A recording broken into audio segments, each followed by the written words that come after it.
শুরু হলো মুম্বাই ভার্সেস গুজরাট।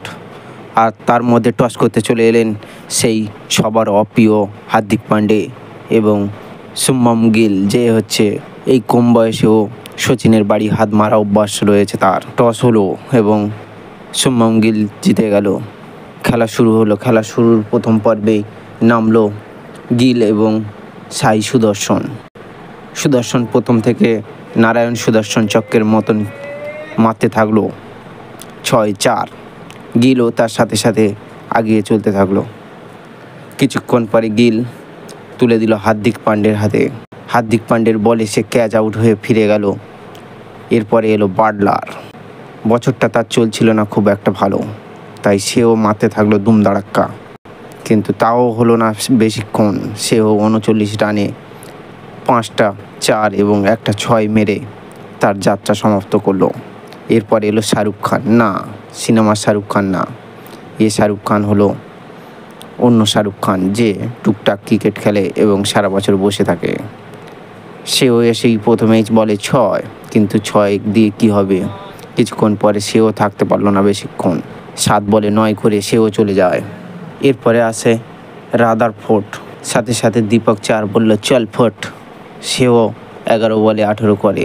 তার সাথে এসেছিল টিয়া, কিন্তু টিয়াকে বলল, আরে ভাই টিয়া তুইও রান আউট করে যা প্যাভিলিয়নে। সেও প্যাভিলিয়নে চলে গেল। এরপরে আসলো রশিদ খান, সাথে আছে সেই সোনামুখী রাবাদাও এসেই মাত্র 6 মেরে দেয়। 5 বলে 7, আর রশিদ খান 4 বলে 6 করে আউট হয়ে যায়। সাই কৃষ্ণ নামে ব্যাট করতে আসে। যেহেতু বলে আমি টাকা দিয়েছি তাই আমি একটা বল হলেও খেলবো। একটা বলে 1 রান করে 100 স্ট্রাইক রেটে শুরু, সাথে সাথে বল কিন্তু শেষ হয়ে যায়। তাই সে বাধ্য হয়ে 198 রান করলো গুজরাট। এরপরে আসে মুম্বাইয়ের ব্যাটিং শুরু হতেই রোহিত শর্মা আর রিয়ান দুজনেই ব্যাট করতে নামে। সিরাজের হয়ে যায় মাথা গরম, কারণ আরসিবি তাকে তাড়িয়ে দিয়েছে আর নামের নামগুলো তার সহ্য হয় না।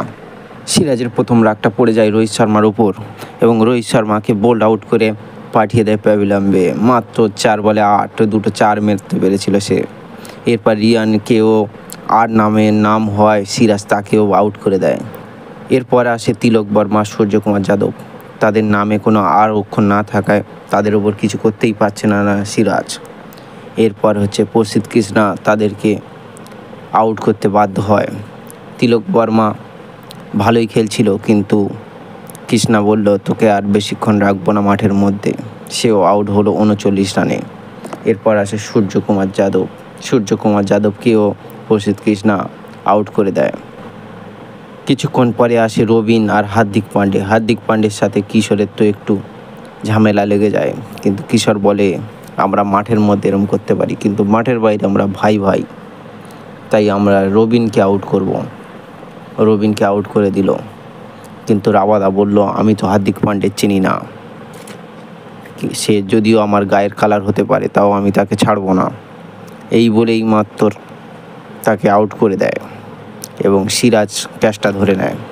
এরপরে নমন ধীর খুব ধীর গতিতে খেলছিল, সাথে ম্যাচেল শার্নার, সেও চশমা চোখে বল দেখতে পাচ্ছিল না, তাও কোনোভাবে 2টো 6 একটা 4 মেরে দেয়। 9 বলে 18, 200 স্ট্রাইক রেট। চশমা পরে একই করে ফেললেন শার্নার। নবন ধীরও বলল ঠিক আছে আমি আর ধীর খেলবো না, আমিও 3টে 4 মারি। সেও 3টে 4 মেরে দিয়ে 18 রান করলো। এরপরে হলো মুম্বাই পতন, মাত্র 160 রানে 36 রানে পরাজিত হয়ে মুম্বাই চলে গেল বাড়ি। নীতা আম্বানির স্বপ্নই থেকে গেল। তাহলে কি বুমরা আর আসবে না? এই অবস্থায় কে বাঁচাবে মুম্বাইকে? কিন্তু গুজরাট ততক্ষণে জিতে গিলের জয়কার শুরু হয়ে গেল। তো আপনারা কমেন্ট করে অবশ্য বলবেন ম্যাচটা কেমন লাগলো।